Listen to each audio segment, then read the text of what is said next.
uma impressora ao lado escreve o nome do seu candidato. Se você concordar, olha, o que está na tela é o que está no papel. Você aperta o botão, o papel cai na urna. Não existe contato manual com o papel. E acabando as eleições, né, naquele mesmo domingo, à noite, você tem automaticamente a apuração das eleições, né, ali pela imprensa, pela televisão, e começa a contagem manual dos votos. É coisa simples, muito simples. Isso chama-se contagem pública dos votos. E não podemos admitir que numa sala secreta, meia dúzia de servidores, um deles, o Janine, que agora saiu de lá, mas foi ser secretário especial do ministro Barroso, conte os votos e fala, o resultado é esse aqui. E ponto final. Não podemos admitir isso aí. Podemos ter problemas por ocasião das eleições de 22. E nós queremos o voto democrático, o voto transparente, o voto seguro. Apenas isso que nós todos, né, hoje em dia, mais da metade da população quer. E nós temos a obrigação de fazer com que tenhamos uma eleições sem dúvidas, sem surpresas, uma eleições limpas. É coisa que a esquerda não quer, que o PT não quer, PCdoB não quer, PSOL não quer, e alguns outros partidos também, aleluia, que no passado foram favoráveis e agora são contrários. Parece que o poder de persuasão, de intimidação do Barroso está fazendo a diferença dentro do parlamento brasileiro. E são 8 horas e 47 minutos, estamos ao vivo com o presidente Jair Bolsonaro. Presidente, sobre o mesmo assunto, recebi informação que o Nizam Guanaz, ele já topou a trabalhar agora no TSE para fazer um marketing sobre, entre aspas, a lisura das eleições. Senhor presidente, o senhor já viu isso, essa notícia? O que o senhor acha? Eu vi na coluna do Cláudio Humberto, que é um jornalista sério, né? Pô, tá na cara que esse cara custa milhões de dólares o seu trabalho. Quer fazer de graça por patriotismo ou para fazer com que o voto não seja aprovado, né? E assim garante que nós não podemos investigar o que aconteceu não só nas eleições de 2018, bem como em anteriores. Olha um fato inacreditável. Quem entende um pouco de matemática, de probabilidade, de estatística, eu tenho repetido isso aí. Eleições de São Paulo, capital, o ano passado, com 0,39% dos votos apurados, menos de 1% do total dos votos apurados, o sistema travou. E quando travou, você viu quem eram os primeiros até aquele momento. Estava lá em primeiro lugar lá o Bruno Covas, até o oitavo. E cada um tinha um percentual de votos naquele retrato no momento. Horas depois, o sistema destrava, vai para os 100%. A classificação é a mesma. Pode acontecer? Pode acontecer. Mas uma coisa fantástica, inacreditável. Além da classificação a mesma, o percentual de cada candidato com 100% apurado e com 0,39% apurado, desprezando as casas decimais, são exatamente os mesmos. Aí os estatísticos dizem que isso pode acontecer? Pode. E 1 trilhão de eleições, isso pode acontecer. Então, mais um indício fortíssimo de fraude. Que a fraude, né, a possibilidade de manipulação, o pessoal não vai manipular, com todo respeito, um vereador do interior da Bahia, ou lá de Aperibé, dificilmente um prefeito. O pessoal começa por cima. Como essa possibilidade que eu tenho falado aqui, não posso comprovar, não posso afirmar, de 12 milhões de votos, né, que já havia sido acertado com os hackers por ocasião das eleições de 2018. E depois o pessoal vai descendo para estados, vai descendo para cidades grandes, vai descendo para o Senado, que é o mais importante. Quem sabe eliminar um deputado federal da Bahia que não interessa para o sistema, os caras roubam metade dos votos deles, vai para outro lugar. E não adianta o parlamentar depois querer entrar com uma ação. Primeiro quem vai julgar a ação dele, no final da linha, vai ser o Supremo Tribunal Federal. Ou vai ser o TSE, que é o primeiro, né, que está sendo, se apresentando, contrário a qualquer possibilidade de se investigar o próprio TSE. Se bem que eu repito, não precisa investigar o TSE. A documentação que nós temos, fornecida pelo próprio TSE, a Polícia Federal, está mais do que clara que muita coisa grave aconteceu lá. E nós queremos evitar esse problema para 22. Você vê, o próprio Aleluia fala que tem um crescente aí de pessoas cada vez mais acordando para a verdade. Na Bahia e no Brasil todo. E essas pessoas não podem ser frustradas. Temos que ter eleições limpas. É inacreditável que o ministro do Supremo Tribunal Federal, Luiz Barroso, seja contrário a isso. E já, aleluia, que você falou aí em valores, olha as bandeiras que o nosso querido ministro Barroso defende.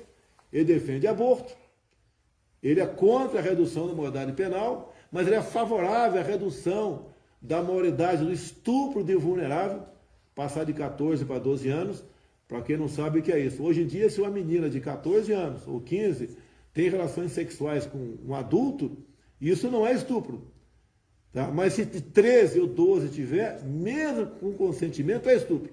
O Barroso quer reduzir para 12 anos essa idade. É inacreditável, é inadmissível isso daí. Esse é o ministro Barroso. É desarmamentista, ele é trotskista, ele é tudo o que não interessa para o Estado democrático. E costumo sempre dizer, né, vale para o Barroso agora, vale para muita gente.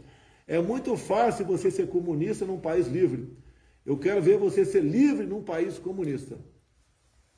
Capitão Alden, Alexandre, quer comentar? Só terminando, presidente, exatamente isso, eu também penso igual, esses valores são completamente contra a nossa família, a família brasileira. E eu queria destacar uma posição do ministro Barroso. Ele tem uma frase que diz que o Supremo seria o editor, essa é a frase que ele utiliza, o editor da sociedade. E aí eu entro no tema das chamadas Big Techs, né, das empresas grandes de internet. E os conservadores têm cada vez mais sido censurados na internet. Meu receio é, lógico, como aqui é também uma plataforma conservadora, nós também trabalhamos, digamos assim, contra o sistema, né, midiático daqui da Bahia, enfim, e até do discurso nacional, da mídia nacional tradicional, é que essa censura chegue de maneira profunda no ano que vem, até de maneira próxima às eleições. Qual seria o caminho do Brasil para evitar essa censura desenfreada das Big Techs, das grandes empresas de internet? O que faríamos? Olha, obrigado pela pergunta. Até porque é um fenômeno mundial, né, acontecendo nos Estados Unidos. Então, aleluia, está amadurecendo, você agora deu checkmate em mim, né? Eu quero, a decisão minha, essa semana, até baseado na tua pergunta aí, nós enviamos um projeto bastante curtinho para dentro do parlamento, mais ou menos os seguintes termos, né? Baseado aí em dispositivos do artigo 5º da Constituição, fala das garantias e direitos individuais. Um deles é a liberdade de expressão. Fazer com que qualquer matéria sua, de quem está nos ouvindo aqui, só possa ser retirado dessas páginas por decisão judicial. E ponto final. Que caso contrário vai acontecer exatamente o que nós vimos nos Estados Unidos, onde quem apoiava o Trump era censurado e quem não apoiava era exaltado. O mesmo já acontece aqui no Brasil. Não temos outra alternativa a não ser nos socorrermos do parlamento. Eu espero que o parlamento aqui entenda essa questão. Obviamente que os partidos de esquerda vão ser contrários, que eles podem escrever, falar a maior barbaridade do mundo, nos Facebook, no Instagram, seja onde for. Não tem problema nenhum. Mas você falar que algo qualquer, né, defendendo seu ponto de vista, defendendo a família, defendendo o voto auditável, né, fazendo críticas justas a autoridades do Supremo, por exemplo, você tem sua página bloqueada, retirada do ar, e ainda vai ser incluído no inquérito de fake news. Quem sabe sofrer uma busca e apreensão na tua casa, quem sabe até mesmo uma prisão. Lamentável. 8 horas e 55 minutos, estamos ao vivo com o presidente Jair Bolsonaro. Capitão Alden. Senhor presidente, voltando a falar aqui um pouquinho de Bahia e de uma pauta aqui que é muito importante. Tenho recebido aqui muitas mensagens a respeito disso, eu não posso me furtar. A pauta desarmamentista no Brasil. Né? Infelizmente, a esquerda tem batido muito nisso, tentado desarmar o Brasil. Como o senhor mesmo disse, um povo escravizado, ele é muito mais facilmente escravizado, principalmente sem armas. O senhor defende isso com unhas e dentes e nós devemos também defender não apenas a questão das armas, como diz Marcos Coron, mas é uma briga por liberdade, não apenas sobre armas. Não é sobre armas, mas sim sobre liberdade. Então, eu queria até, inclusive, reforçar aqui essa nossa luta, essa nossa bandeira. Com relação à parte armamentista, aqui do estado da Bahia, ele é o estado que apresenta o maior índice de CMS do Brasil, que são 40%, que é cobrado aqui em relação à compra de armas.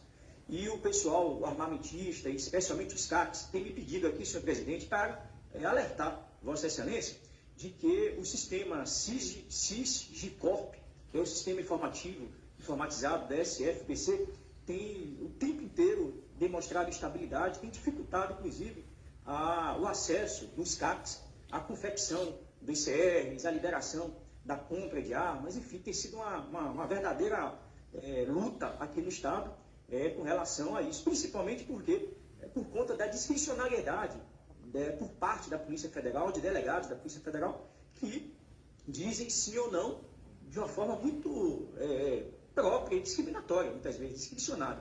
Então, queria saber do senhor presidente se já existe um projeto para ser encaminhado ao Congresso, além de uma medida provisória, versando sobre a limitação dessa discricionariedade por parte do delegado da Polícia Federal em conceder o porte de armas, inclusive aqueles CACs que já têm esse porte, esse direito já há mais de 5 anos. E eu tenho recebido aqui muitas críticas de pessoas que têm esse registro há mais de 10 anos e quando foi renovar agora, a PF deferiu. E somente uma outra pergunta, senhor presidente, com relação ao habite seguro. Eu fiquei muito feliz quando, na época do ministro André Mendonça,